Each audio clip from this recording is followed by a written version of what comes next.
আসসালামু আলাইকুম। নাফিসা তাবাসসুম স্বাগত জানাচ্ছি এনটিভির মধ্যরাতের খবরে। ক্রাউন সিমেন্ট শিরোনাম দেখছিলেন, এবারে পুরো খবর।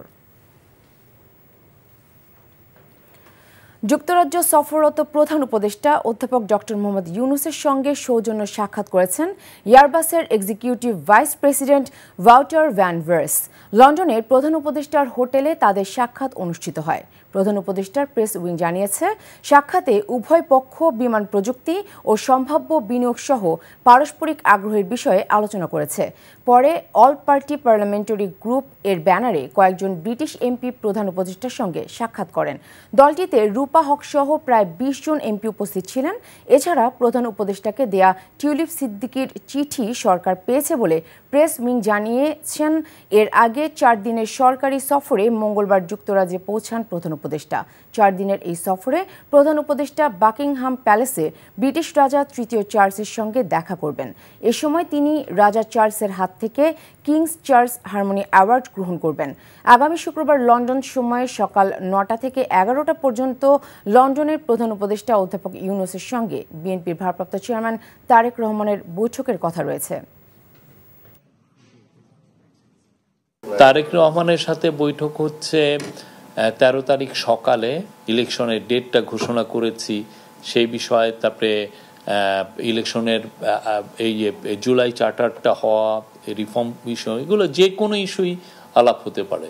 আমরা চিঠি পেয়েছি, একটা চিঠি এসছে। চিঠির বিষয় হচ্ছে যে এটা একটা লিগাল ইস্যু, লিগাল ওয়েতে অ্যাড্রেস করা হবে। এদিকে প্রধান উপদেষ্টা অধ্যাপক মোহাম্মদ ইউনূসের সঙ্গে সাক্ষাৎ করেছেন কমনওয়েলথের মহাসচিব শার্লে আয়োকর বুচওয়ে। মঙ্গলবার লন্ডনের একটি হোটেলে এই সাক্ষাৎ হয়। এ সময় আগামী বছর বাংলাদেশের নির্বাচন ঘিরে সংস্কার প্রক্রিয়ায় সহায়তার জন্য আগ্রহের কথা জানান কমনওয়েলথের মহাসচিব। বলেন, বাংলাদেশের প্রয়োজন হলে তারা সহায়তা প্রদান করতে প্রস্তুত। এছাড়া জলবায়ু পরিবর্তন বিষয়েও আর্থিক সহায়তার আশ্বাস দেন তিনি।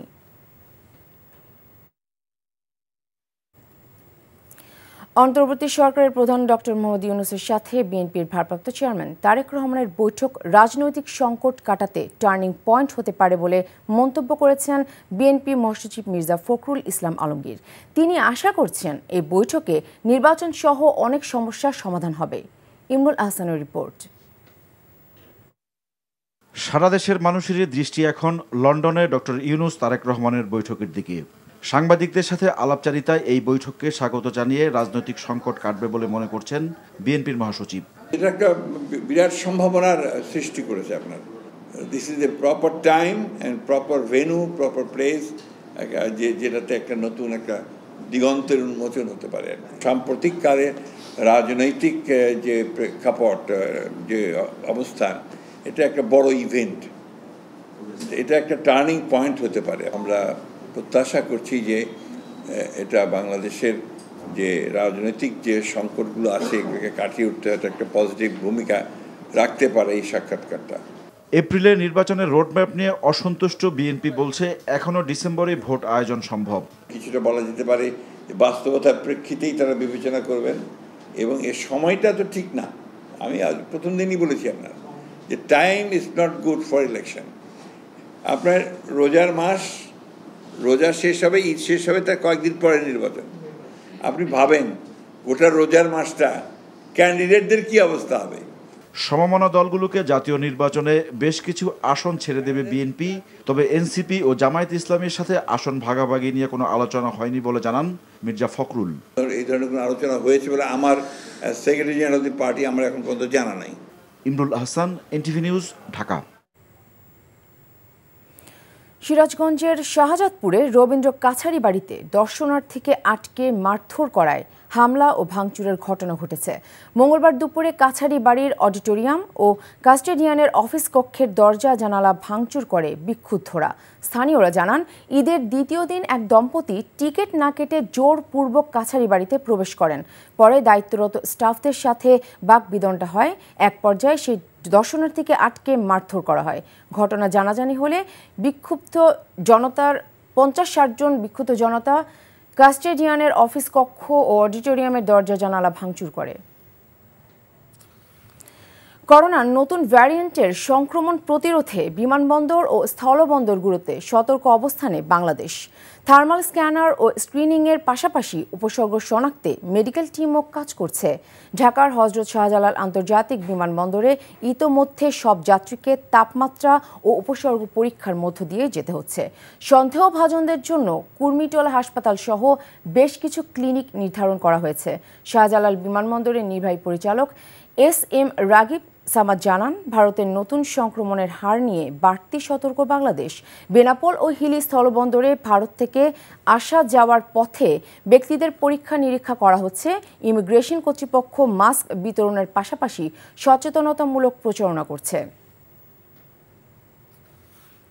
ঈদের ছুটিতে বদলে গেছে রাজধানীর চিরচেনা রূপ। টানা ছুটিতে রাজধানীর অধিকাংশ এলাকা ফাঁকা, নেই যানজট ও কোলাহল। গণপরিবহন পেতে কিছুটা সংকট হলেও স্বস্তি জানিয়েছে নগরবাসী। আবির আহমেদের রিপোর্ট। ঈদ এলেই রাজধানীবাসীর জন্য অন্যরূপে ধরা দেয় ঢাকা। কোটি মানুষের পদচারণায় মুখরিত এই মহানগর এখন একেবারেই অচেনা। নীরবতায় ছেয়ে গেছে চারদিক, নেই যানজট, গাড়ির বিকট হর্ন, লোকজনের কোলাহল বা ভিড়। এই ঝামেলাহীন পরিবেশে রাজধানীতে থেকে যাওয়া মানুষের ঈদ আনন্দ বাড়িয়ে তুলেছে কয়েক গুণ। এইরকম ঢাকায় প্রত্যাশা করি প্রতিদিনই, যেমন এখন কোনো যানজটের কোনো সমস্যা নেই। রাস্তাঘাট আগে জ্যাম আসলো, 2 ঘন্টা 2.5 ঘন্টা বয়ে থাকা লাগছে, এখন আর বয়ে থাকা লাগে না। নগরীর ব্যস্ততম মোড়গুলোতে নেই চিরচেনা ব্যস্ততা। দীর্ঘ সময়ের রাস্তা যেন নিমিষেই পার হচ্ছে যানবাহন।